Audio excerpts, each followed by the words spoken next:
Salmo de número 123, nós estamos fazendo a exposição dos Salmos de Romagem, também conhecido como Salmos dos Degraus ou Salmos de Ascensão. Hoje é o quarto Salmo e na segunda trilogia, é o primeiro Salmo da segunda trilogia, que diz assim o texto: A ti que habitas nos céus, eleva os olhos. Como os olhos dos servos estão fitos nas mãos dos seus senhores, e os olhos da serva na mão de sua senhora, assim os nossos olhos estão fitos no Senhor nosso Deus, até que se compadeça de nós. Tem misericórdia de nós, Senhor, tem misericórdia, pois estamos sobremodo fartos de desprezo. A nossa alma está saturada do escárnio dos que estão à sua volta e do desprezo dos soberbos. Uma vez mais, feche os olhos e vamos falar com Deus mais uma vez. Elevamos a Ti a nossa súplica mais uma vez, Senhor, pedindo que o Senhor Deus desça até nós, fale ao nosso coração e que o Teu Espírito gracioso, bom, Espírito da verdade, da promessa, possa inclinar o coração de todos nós para Ti aqui nessa noite. Que o nosso coração receba de bom grado a Tua instrução. Livra-nos, ó Deus, das dispersões e leva cativo ao senhorio de Jesus todo o pensamento, toda a nossa mente. E, Senhor Deus, nos santifique, nos alimente, nos console, nos exorte e nos confronta, se preciso for. Faz como lhe apraz, Senhor, que a Tua palavra cumpra aquilo para o qual ela foi designada, em nome de Jesus. Amém. Chegamos então, como dizia, ao quarto Salmo, Salmo de Romagem, Salmo dos Degraus, Salmos de Ascensão. O primeiro da segunda trilogia. Domingo passado eu disse que alguns estudiosos pegam esses salmos, esses 15 salmos, e fazem destes salmos 5 blocos de trilogia. Nós já demos conta do primeiro bloco. Salmo 120, Salmo 121, Salmo 122. E faz muito sentido nessa ascensão dos salmos, que geralmente nesses blocos começam apresentando um tipo de crise, e à medida que ele avança, ele vai apresentando outros elementos da vida com Deus, do homem de Deus, do servo de Deus, culminando com alegria. Para você perceber, por exemplo, nessa segunda trilogia, o terceiro salmo, o Salmo 125, começa falando dessa pujança da confiança. Os que confiam no Senhor são como os montes de Sião, que não se abalam, que permanecem para sempre. E como em volta de Jerusalém estão os montes, assim o Senhor em volta do seu povo. Mas neste primeiro salmo dessa segunda trilogia, você vai perceber que há uma aflição, que há uma necessidade vivenciada por parte do peregrino, e ele, portanto, nesta oração revela a sua angústia, o seu cansaço, o como ele se encontra diante daquilo que ele está enfrentando e experimentando. E os seus irmãos, então, que adotaram esta oração, rumavam para a cidade santa e iam cantando em grande coro. Mulheres, homens, crianças e adultos, famílias inteiras, prestando culto a Deus e indo para a cidade santa para servir ao Senhor nosso Deus. Mas quando nós olhamos para este salmo, irmãos, e para os salmos de modo mais geral, mas neste salmo, nós vamos perceber que viver no mundo caído é um negócio extremamente difícil. Pense, por exemplo, no que lemos aqui, quando o salmista usa essas expressões: estamos sobremodo fartos de desprezo, Novamente ele usa uma expressão muito forte no versículo 4, quando ele diz assim: a nossa alma está saturada do escárnio e do desprezo dos soberbos. Não é fácil viver num mundo que foi afetado pelo pecado. Só para você ter uma ideia, por exemplo, do cenário que a gente vivencia e daquilo que as pessoas advogam sobre este guarda-chuva do pluralismo, em que todas as pessoas, ou a maioria das pessoas, pensadores, os formadores de opinião, eles falam o seguinte: olha, você vivendo em sociedade plural, você tem que respeitar a todos, tem que ser tolerante para com todos, com as opiniões de todos, com as crenças de todos, e é assim que você fica debaixo deste guarda-chuva, desse grande guarda-chuva do pluralismo. Entretanto, esse discurso não se aplica a nós. Se quer que nós nos portemos assim para com os outros, que sejamos generosos para com os outros, tolerantes para com os outros, com as muitas crenças, mas quando se trata da nossa fé, da nossa confiança em Deus, nós não recebemos o mesmo trato. O Ministério Público do Rio de Janeiro, nesses dias agora, se não estou enganado, essa semana, mandou recolher o livro de publicação de uma irmã nossa presbiteriana, um livro que versa sobre a disciplina da criança. Mandou recolher a todos das livrarias virtuais, proibiu de vender o livro da nossa irmã.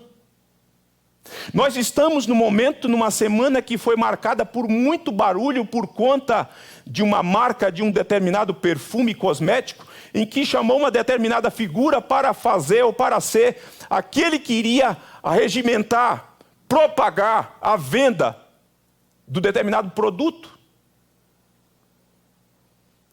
O ministro da Educação, que foi arregimentado recentemente, assim que foi indicado o nome e assim que o presidente da República decidiu que tal pessoa seria o novo ministro da Educação, foi feita uma busca para saber que tipo de mensagem tinha na internet sobre o que ele cria, o que ele havia pregado até então.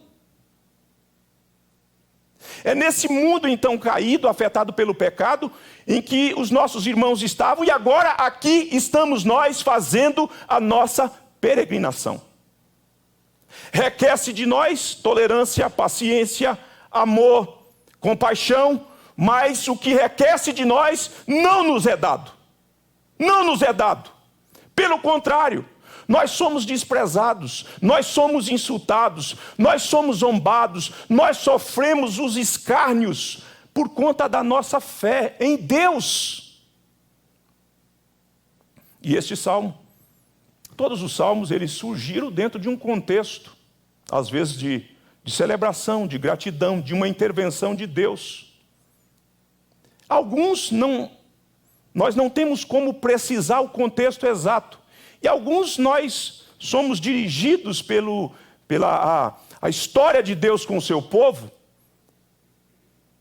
e pensamos nas possibilidades nas quais ele possa ter surgido. Este salmo, por exemplo, existem duas possibilidades em que contexto o servo de Deus fez esta oração.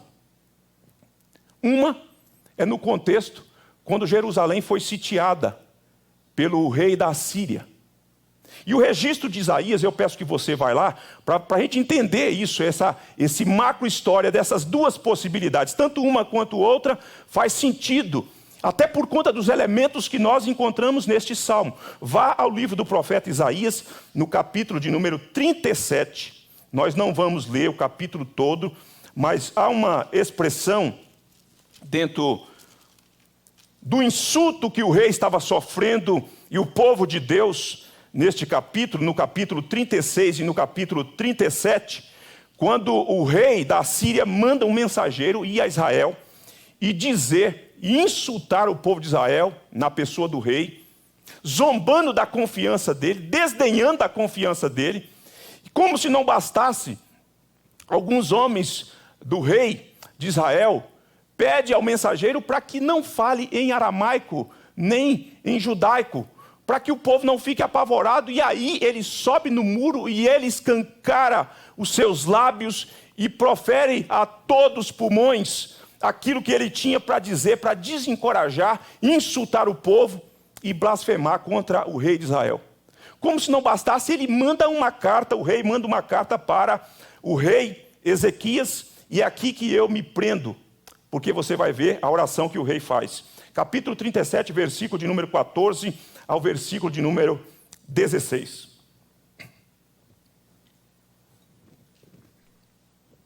Diz assim o texto: tendo Ezequias recebido a carta das mãos dos mensageiros, leu-a. Então, subiu à casa do Senhor, estendeu-a perante o Senhor. A impressão que eu tenho é que ele abre a carta assim, diante de Deus, e fala: olha aqui, Deus, olha o teor desta carta. Olha o que este homem, juntamente com o seu exército, eles estão fazendo, causando pavor, insultando-nos, zombando de nós e blasfemando contra o Senhor. Olha a carta aqui, Senhor. Ele abre a carta e mostra para Deus, nesse ato de adoração ou de oração e de dependência, e orou ao Senhor, dizendo: ó Senhor dos exércitos, Deus de Israel, que estás entronizado acima dos querubins, tu somente és o Deus de todos os reinos da terra, tu fizeste os céus e a terra. Esta é uma possibilidade de um contexto em que provavelmente o salmo tenha brotado do coração do servo de Deus nesta situação de ameaças, de insultos. E nós vemos elementos que linkam com o salmo, quando o salmo começa dizendo: a ti que habita nos céus. Aqui ele usa a expressão que faz o link, que estás entronizado acima dos querubins. A segunda possibilidade é quando o povo de Deus voltou do cativeiro babilônico e Neemias sendo informado de como estava a cidade, como os muros da cidade estavam destruídos, a cidade queimada, os irmãos em grande miséria. Ele então ora ao Senhor Deus, e a oração de Neemias começa falando o seguinte: o Deus dos céus. Então é a segunda possibilidade. Este salmo, provavelmente, ele emergiu como uma oração a Deus num contexto desse, ou nesse aqui do rei Ezequias, ou de Neemias. E lá você vai perceber, eu chamo a sua atenção para você ir até o livro de Neemias, no capítulo de número 2, versículo 19 e 20, quando ele está enfrentando também insultos, e o capítulo 4 também traz informações sobre esta questão. Importante entender essa possibilidade do surgimento do contexto histórico do Salmo. Diz assim o texto: os homens chegam para eles, estão construindo os muros, estão trabalhando ali, e diz assim o texto no versículo 19: quando os souberam, zombaram de nós, e nos desprezaram, e disseram: que é isto que fazeis? Quereis rebelar-vos contra o rei? Então lhes respondi: o Deus dos céus. Olha o capítulo de número 4, quando diz o seguinte: tendo Sambalate ouvido que edificávamos o muro, ardeu em ira, e se indignou muito, e escarneceu dos judeus. Percebam, elementos e palavras que aparecem no Salmo. Então falou na presença de seus irmãos e do exército de Samaria, e disse: que fazes estes fracos judeus? Olha só, irmãos, permite-se-lhes isso? Sacrificarão? Darão cabo da obra num só dia? Renascerão acaso dos montões de pó as pedras que foram queimadas? Estava com ele Tobias, o amonita, e disse: ainda que edifiques, vindo uma raposa, olha só a zombaria, o escárnio, vindo uma raposa, derribará o seu muro de pedra. O que fazer nessa hora? Ouve, ó nosso Deus, pois estamos sendo desprezados. Caia o seu opróbrio sobre a cabeça deles, e faz que sejam despojo numa terra de cativeiro. Duas possibilidades históricas: ou do rei Ezequias, ou da reconstrução dos muros. O certo é que, tanto num caso quanto no outro, os inimigos estão zombando do povo de Deus, escarnecendo do povo de Deus, fazendo chacota do povo. Esse murinho aí, se passar uma raposa, o vento da raposa vai derrubar esse muro. Blasfemando contra o Senhor nosso Deus. O que nós vemos numa passagem e na outra que apontam na direção do Salmo são ideias comuns, ideias que mostram o desprezo, as ações dos inimigos, as afrontas que são enfrentadas pelo povo de Deus, mas a ideia nas orações, tanto de Ezequias quanto de Neemias, de trono, do Deus que habita os céus, do Deus que está vendo, do Deus que pode agir, refrear os inimigos e sair ao nosso encontro e trazer alívio e mudar a nossa condição. Mudar a nossa condição. São pontos comuns. Deus governa, Deus habita os céus. Dito isso, nós vamos ao Salmo, trabalhando, considerando a própria divisão do Salmo, com 2 pontos. Dentro desse contexto, a dependência do peregrino. A primeira coisa, então, a dependência revelada, versículo 1 e 2, e depois a dependência verbalizada. Voltando então ao Salmo de número 123, que diz assim: a ti que habita nos céus, elevo os olhos.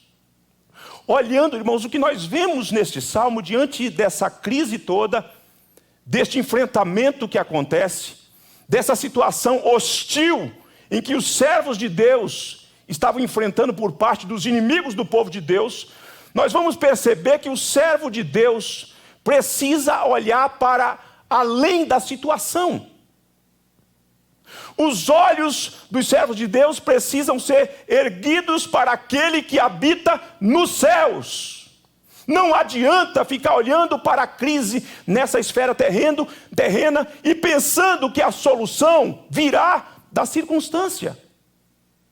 Pensando que os problemas serão mudados a partir daquilo que vemos, a partir daquilo que apalpamos. É preciso tirar os olhos da crise, da conspiração, da hostilidade, e botar os olhos naquele que habita nos céus. Ele não ignora a situação, pelo contrário, ele está sofrendo por conta da situação. Mas ele não espera que a intervenção virá de baixo, a intervenção virá de cima.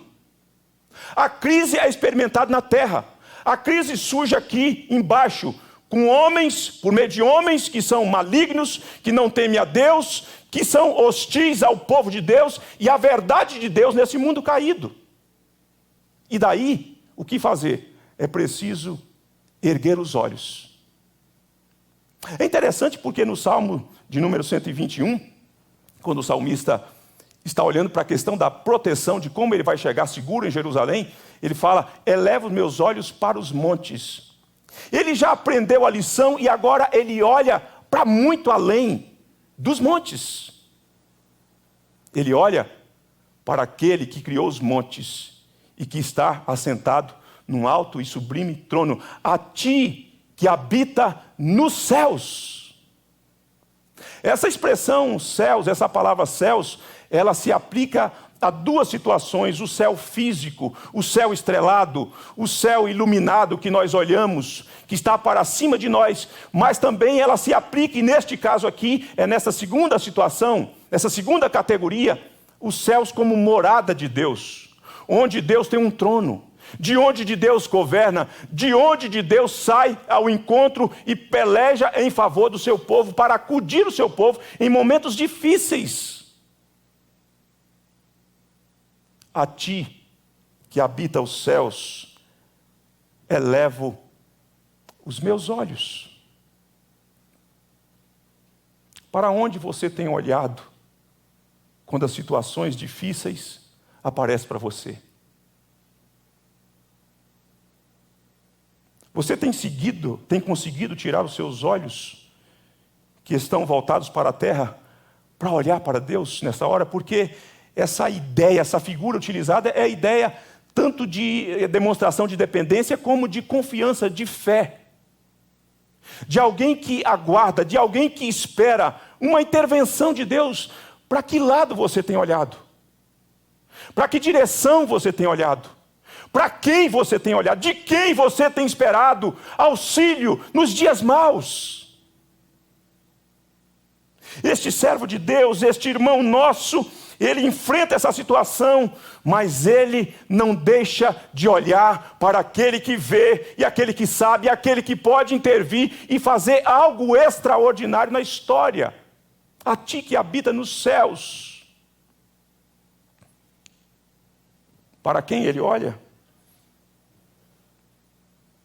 E aqui nós podemos pensar em duas coisas. Primeiro, ele olha para aquele que é o rei, aquele que governa, aquele que não cochila, aquele que não dorme, aquele que não perdeu o controle das coisas, aquele que vê tudo quanto está acontecendo, aquele que sabe das nossas angústias, dos nossos medos, do nosso cansaço, do modo como nós estamos lidando e como que as pessoas estão lidando conosco nesse tempo que se chama hoje.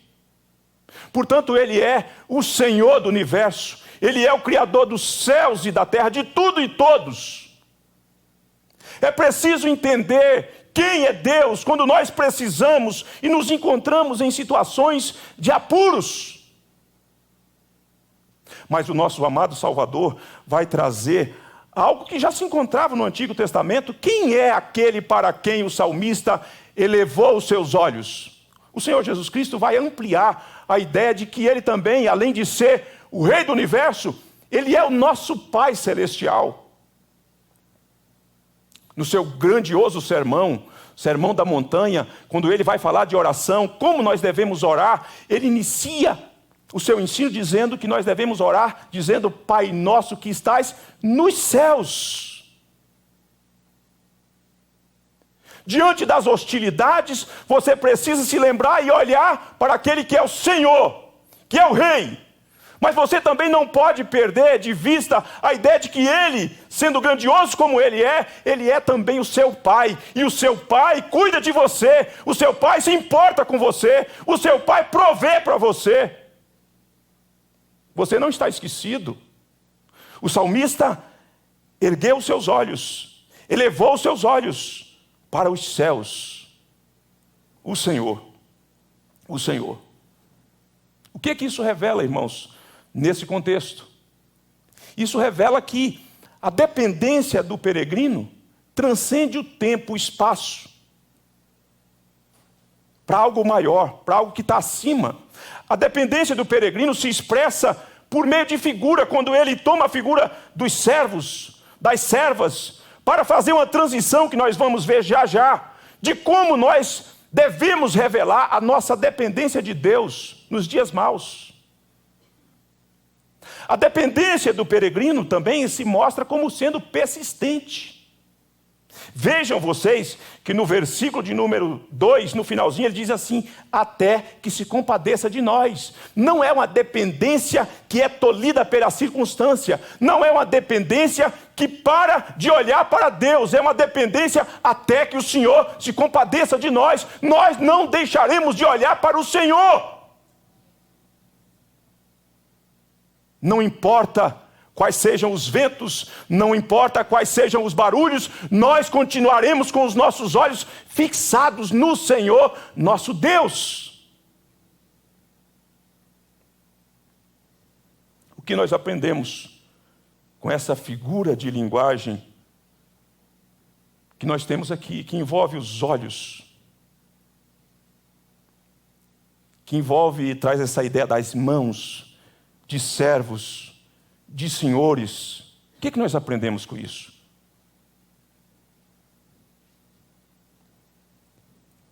Alguém já disse que a linguagem dos olhos tantas vezes falam ou fala mais do que as nossas palavras.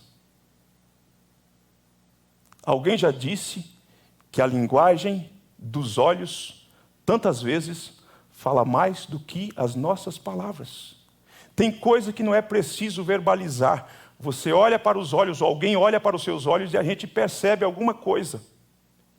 E tantas vezes, na conversa, na nossa relação, ou na nossa interação uns com os outros, a gente chega à conclusão e somos inclusive instrumentos para abençoar aqueles para os quais nós olhamos nos olhos e vemos a demonstração da linguagem, do que possivelmente está acontecendo e está se passando.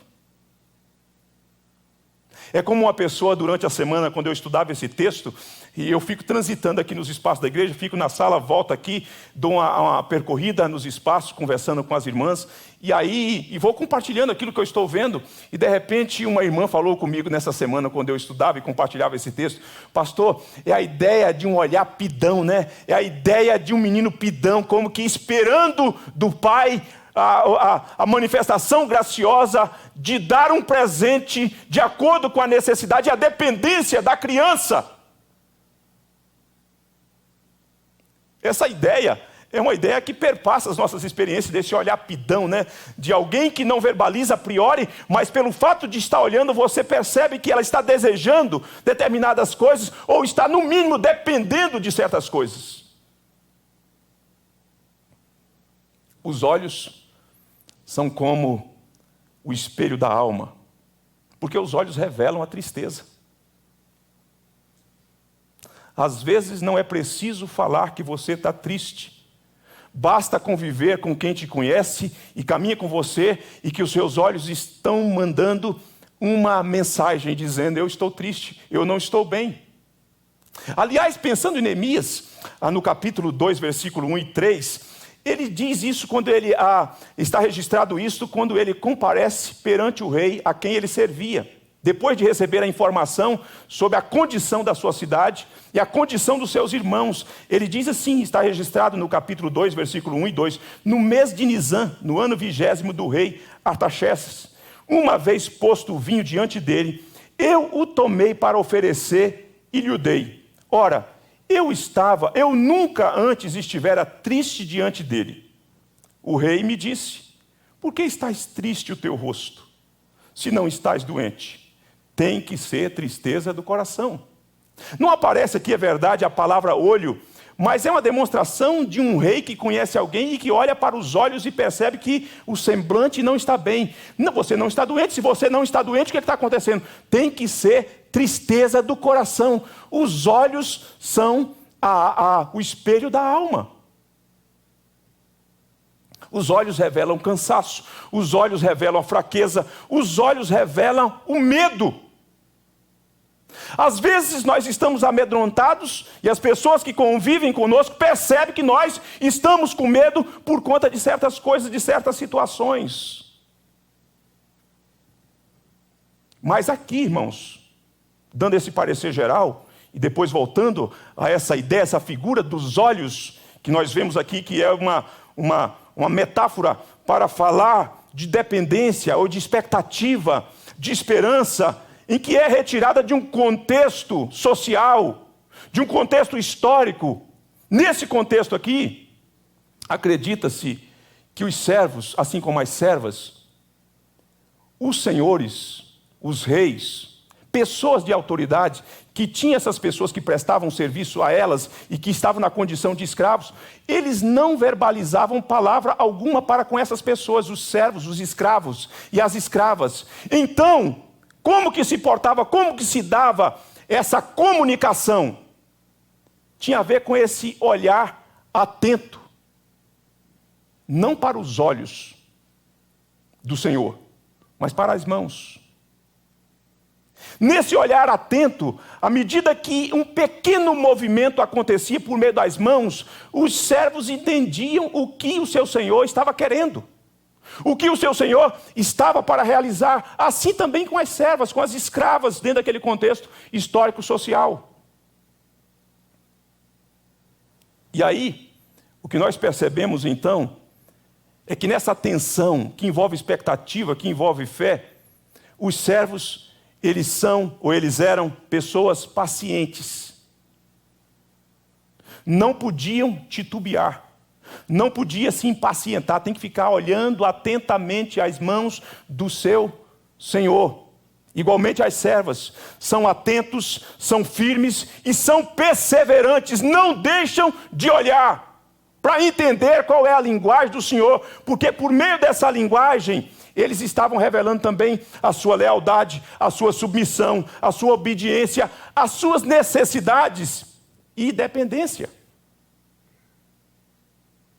Isso enriquece muito quando a gente começa a olhar para essas figuras e percebendo em que contexto elas estavam e quais os sentidos que elas se aplicavam e o que nós podemos extrair para o nosso crescimento espiritual, para o nosso aprendizado, do modo como nós devemos revelar também as nossas necessidades e dependências que temos de Deus, nos contextos mais hostis possíveis.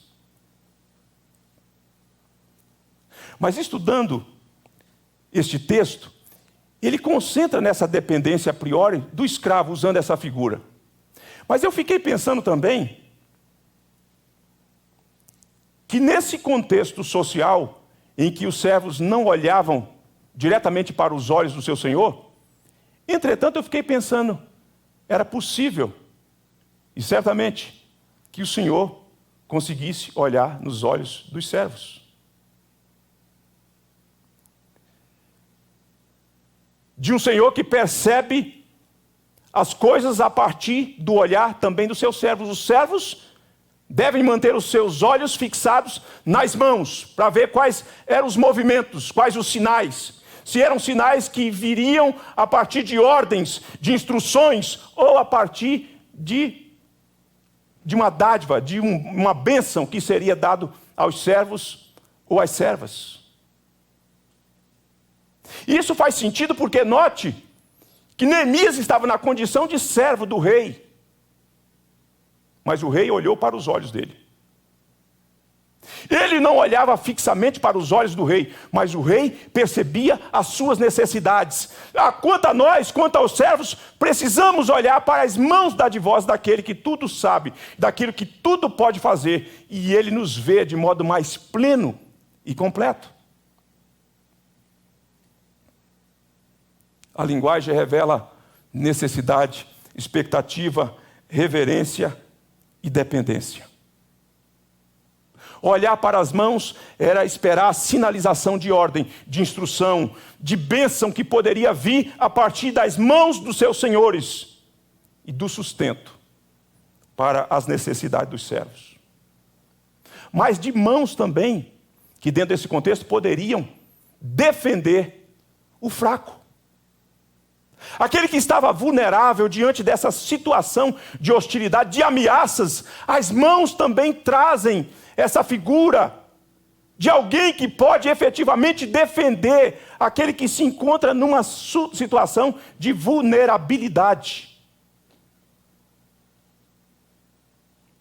É nesse contexto, portanto, que nós vemos quando o salmista vai revelar a sua dependência, em que ele então faz a transição. Olha que coisa bonita, irmãos. Versículo 3, quando ele diz assim: assim os nossos olhos, tendo toda essa compreensão dessas coisas que eu fui pontuando, dessas verdades que envolvem essas figuras, dos olhos, do servo, dos senhores, das mãos, aí ele faz a transição para um grau maior, mais elevado. Assim os nossos olhos estão fitos no Senhor, no Deus da nossa aliança, no Deus que entrou numa relação pactual conosco, o nosso Deus. É uma dependência, portanto, confiante, é uma dependência, portanto, perseverante, até que se compadeça de nós. Nós não vamos desistir de esperar nele, de olhar para ele, de aguardar nele, até que ele se compadeça de nós. Ele nos vê, ele sabe do nosso sofrimento, ele sabe o quão cansado nós estamos. Pode acontecer conosco, numa situação como essa que nós temos vivido, de que o nosso coração, em algum momento, comece a fabricar a seguinte mensagem: acho que Deus se esqueceu de mim, acho que Deus não se importa comigo, Olha quantos meses nós já enfrentamos isso. Olha a situação na qual nós estamos. E aqueles que não temem a Deus estão rindo da nossa cara, zombando de nós, falando, olha, se a ciência não der jeito, se a ciência não for a solução para o problema, esse povo que fica falando em Deus, de fé em Deus, de intervenção de Deus que atua, isso é balela. E a gente começa então a ficarmos enfraquecidos por conta dessas vozes externas e da voz do nosso coração que se juntam a essas vozes dizendo, parece que Deus não se importa. Entretanto, nós estamos aprendendo com o servo de Deus que nós precisamos manter os nossos olhos fixados no Senhor, atentamente, constantemente, confiantemente, perseverantemente, até que Ele se compadeça de nós. Não desista, meu irmão, de olhar para Deus. Não desista, minha irmã, de olhar para Deus. Deus te vê, Deus te contempla, Deus conhece você, Deus sabe das suas lutas e a seu tempo Ele agirá em o seu favor. Em segundo lugar, a dependência verbalizada, versículo 3 e versículo de número 4.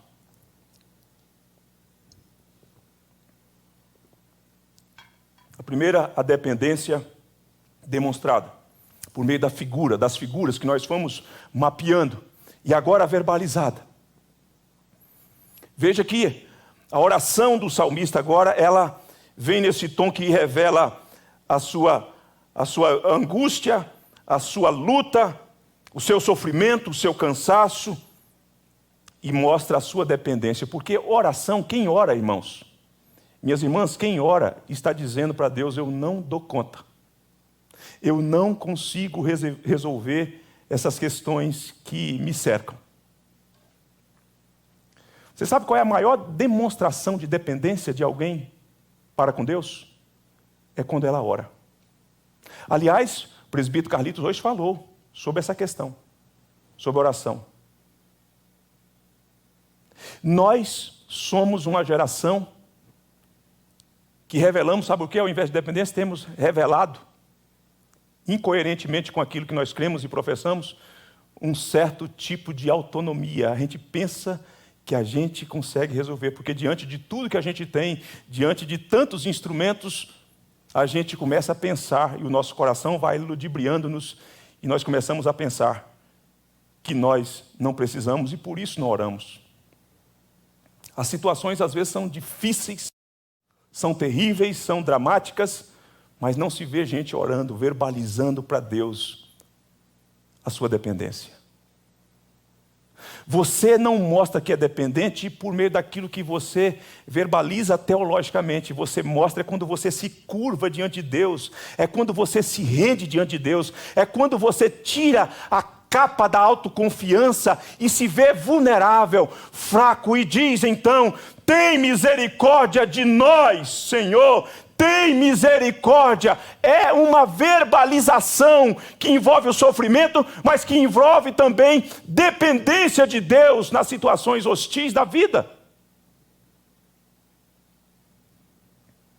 Eu disse, quando falava da figura de linguagem que nós temos nos primeiros versos, que os olhos falam muito, mas há momentos que diante de Deus não basta demonstrar a linguagem por meio do olhar, muito embora Deus sabe tudo, Deus vê tudo, Deus conhece tudo. Há momentos que nós precisamos escancarar o nosso coração e verbalizar diante de Deus as nossas crises e pedir socorro ao Senhor nosso Deus, pedir ao Senhor nosso Deus que nos seja favorável, que nos seja propício. Tem misericórdia de nós, Senhor. Tem misericórdia de nós.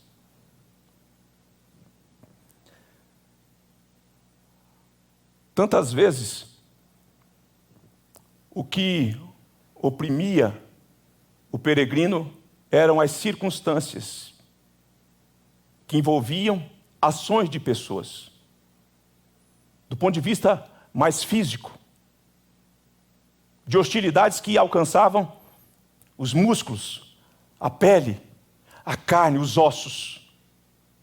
Mas há momentos que o sofrimento, ele acontece dentro de um contexto em que as pessoas se posicionam de modo hostis ao povo de Deus, E às vezes essa hostilidade não é demonstrada ou não é executada propriamente dito na carne, mas é por meio do que elas falam, é por meio daquilo que elas dizem, dos pensamentos que elas têm e que são descortinados, que são revelados nos corações delas, que levam-nos ao sofrimento,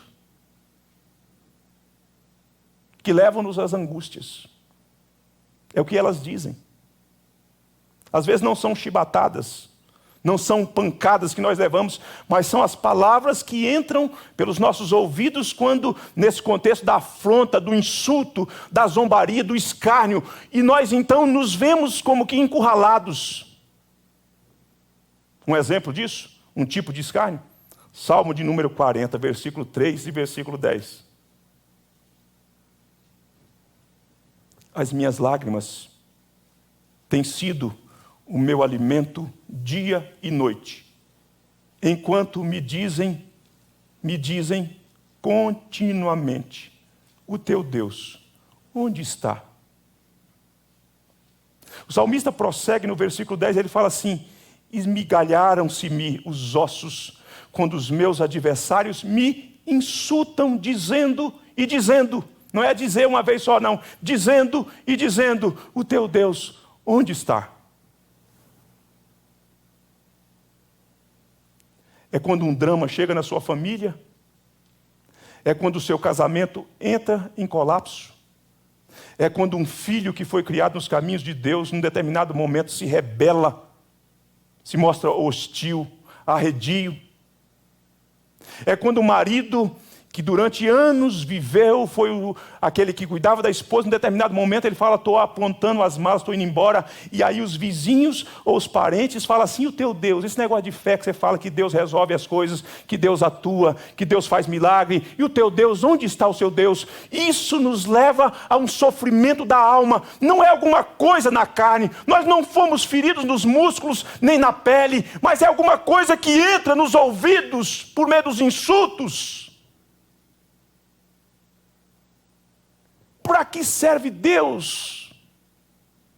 E aí o desespero toma conta de nós. O salmista chega a dizer, neste salmo de número 40, que ele estava chorando dia e noite por conta dessa constante situação do insulto. O teu Deus, onde está o teu Deus?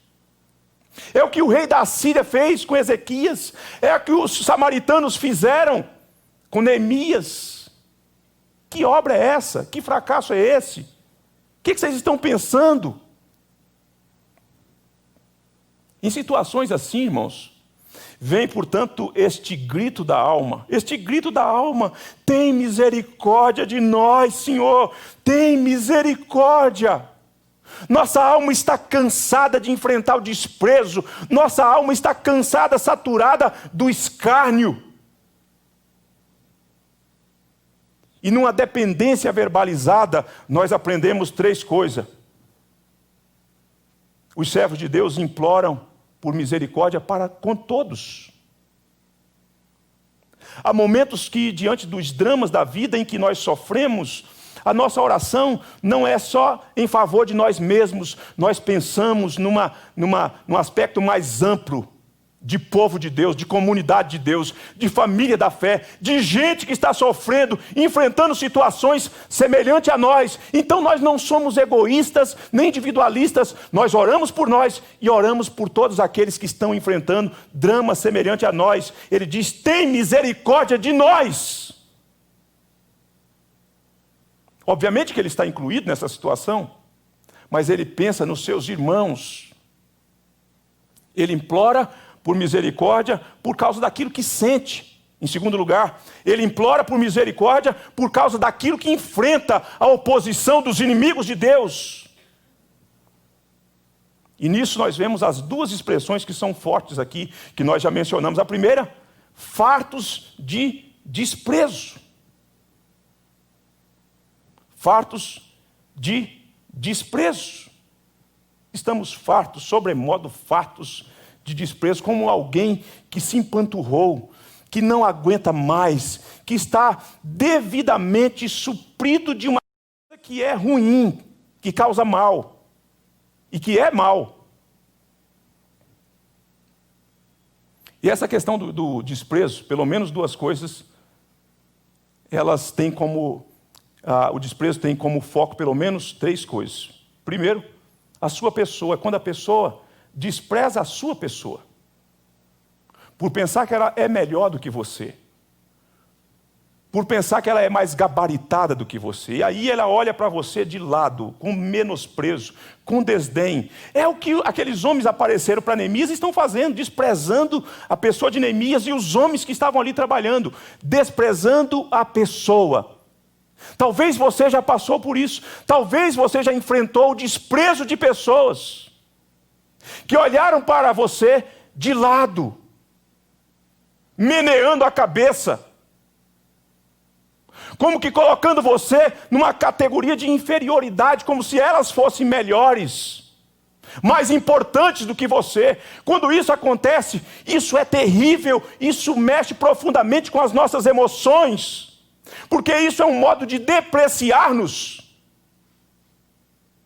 Mas quer uma outra coisa? A segunda é quando o desprezo não é diretamente contra você, mas quanto aquilo que você faz, o seu trabalho, a sua obra. Quando as pessoas olham e acham que aquilo é insignificante.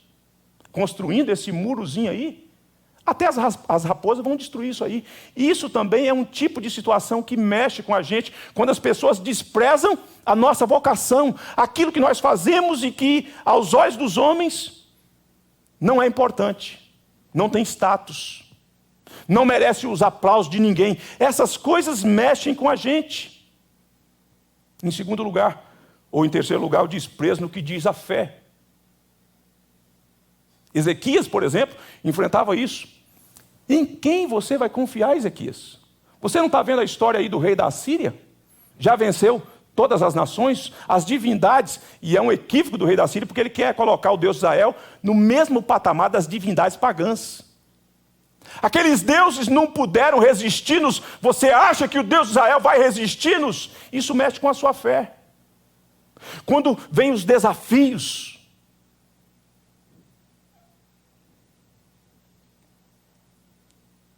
um escritor do Antigo Testamento, ele falando sobre essa passagem, ele diz o seguinte: outras coisas podem machucar, mas este é ferro cortante, o desprezo, ele vai dizer.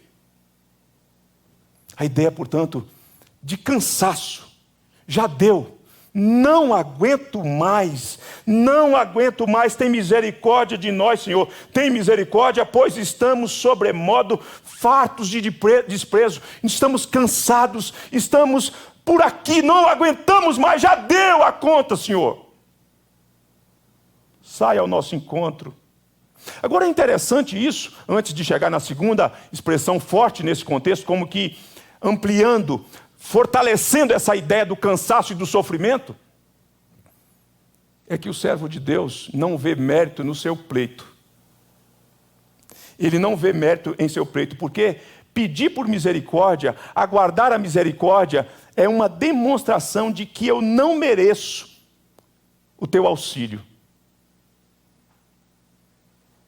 Eu pleiteio ao Senhor porque sei que o Senhor é gracioso. Eu sei que não há mérito em mim. Eu sei que não há virtude nenhuma em mim. Eu sei que não há nenhuma obra em mim que me confira alguma coisa para encontrar ou receber o teu favor.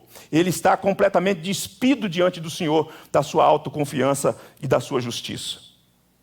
A segunda expressão forte, portanto, é do versículo de número 4. A nossa alma está saturada do escárnio.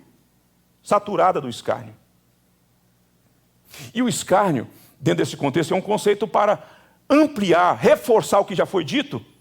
Ele pode acontecer de três formas.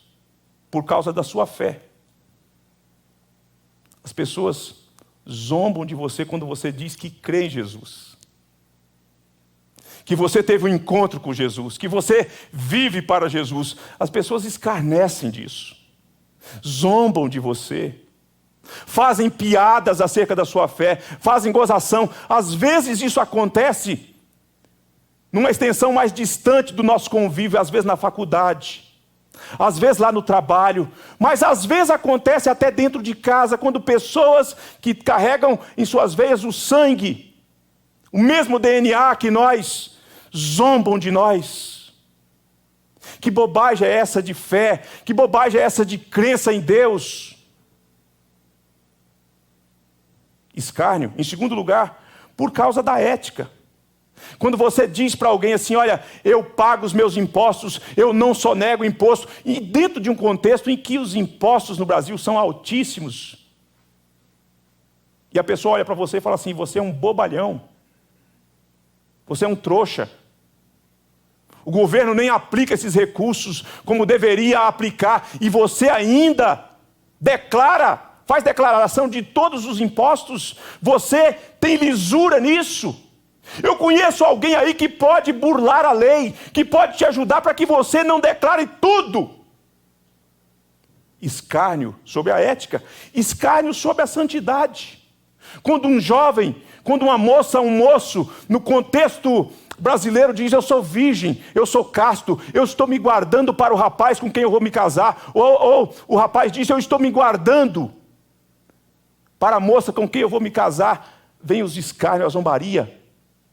Você é de outro planeta, você é ET. Que bobagem é essa? Todo mundo faz. Todo mundo tem relação sexual, só você que vem com essa de moralismo religioso. Ou quando envolve então os seus valores, você diz assim, eu não faço desse jeito, porque o meu Deus me proíbe fazer desse jeito, por conta de valores absolutos, você deixa de fazer certas coisas, você nega certas coisas, por conta do reino de Deus, vem os escárnios, a zombaria. Eu estava no terminal rodoviário, quando eu trabalhava de fiscal, uma empresa de transporte coletivo em Vitória, e de repente, passou uma mulher bonita, diante dos meus colegas, e eu ali com eles trabalhando, executando as minhas tarefas, e eles olharam para aquela mulher, e olharam para mim, e riram e disseram assim, e fizeram as piadinhas, né, indecorosas, e disseram, Fábio não gosta, né?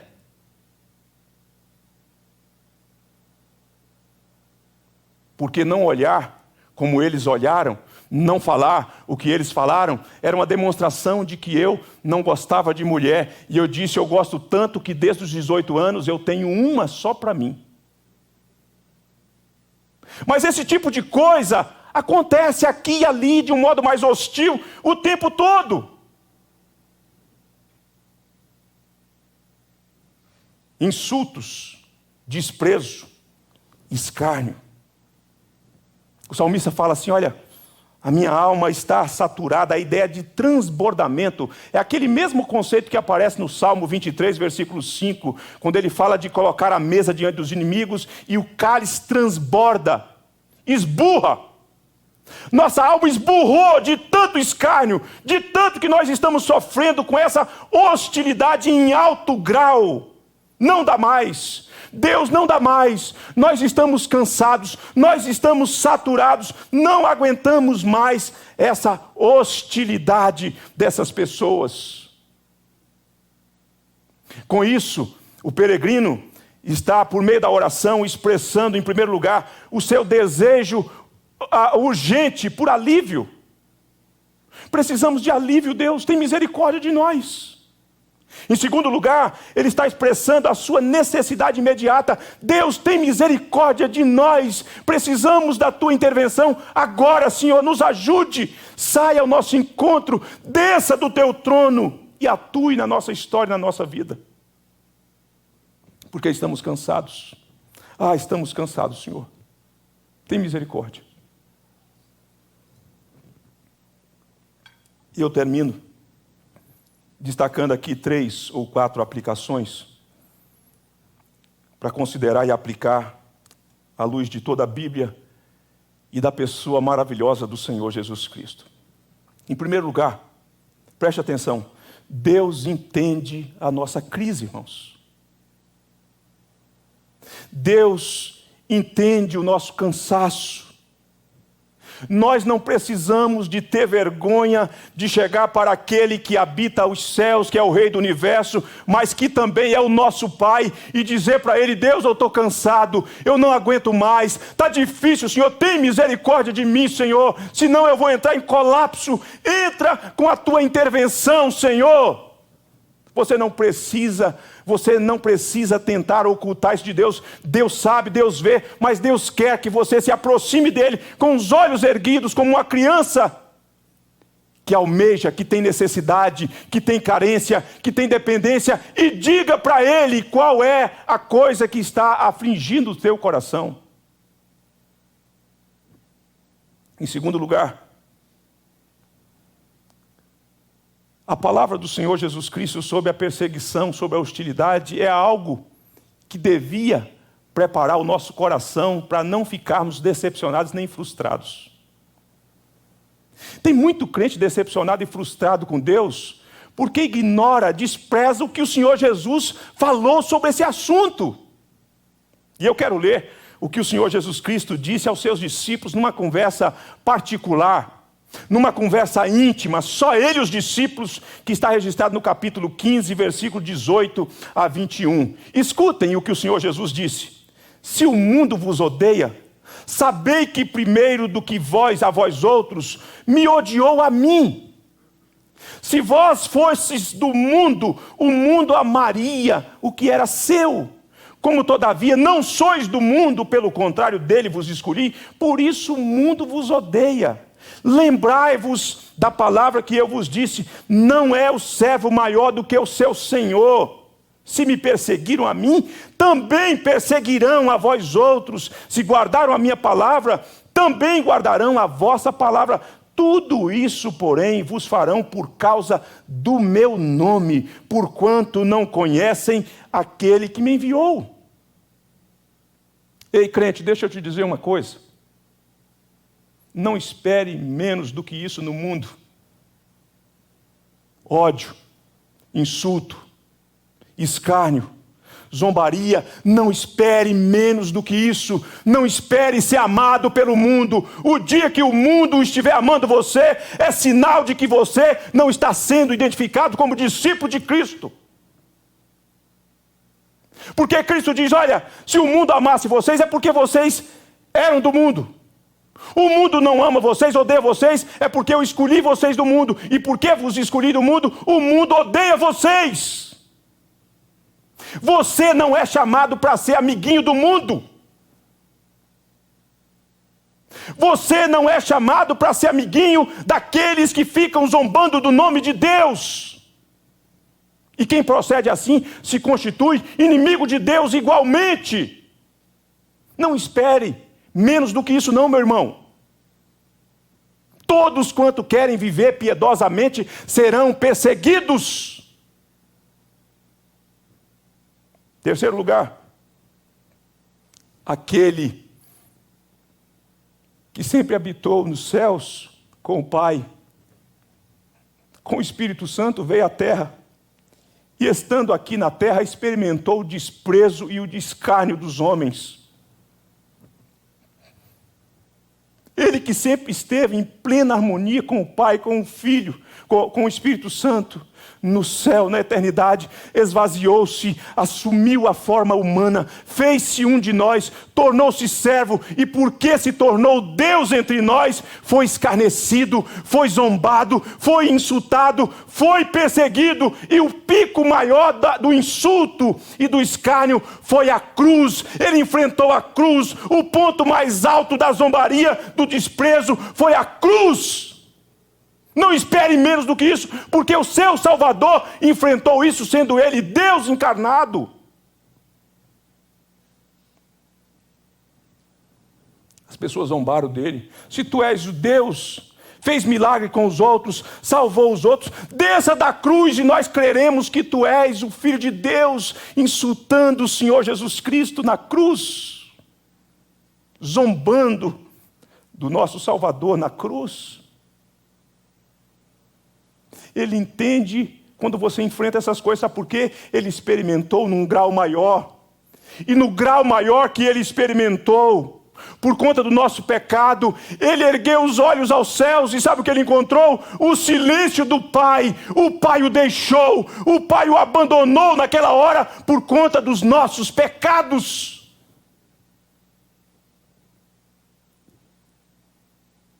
Ele não foi atendido pelo Pai. O salmista, o peregrino, está falando assim, que no tempo do escárnio, do insulto, ele ergueu os olhos aos céus, de onde vem o socorro. Mas Jesus, sendo escarnecido pelos homens, insultados pelos homens, zombado pelos homens, ergueu os olhos ao Pai, com quem ele teve sempre plena comunhão. E sabe o que aconteceu? O Pai o desamparou por conta do seu pecado, por conta do meu pecado. Ele enfrentou o silêncio e a ira de Deus na cruz, no dia que clamou por socorro. Deus meu, por que me desamparaste? Agora, porém,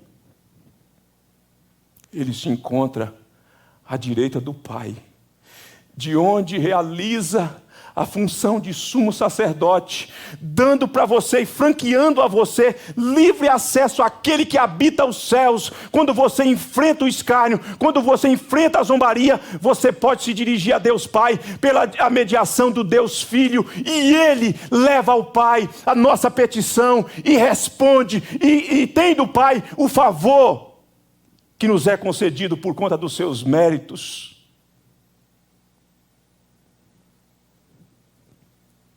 Se você está cansado, se você está saturado por conta das coisas que você enfrenta, por parte daqueles que não temem a Deus, lembre-se, erga os seus olhos aos céus, de onde o nosso Salvador está sentado à direita do Pai.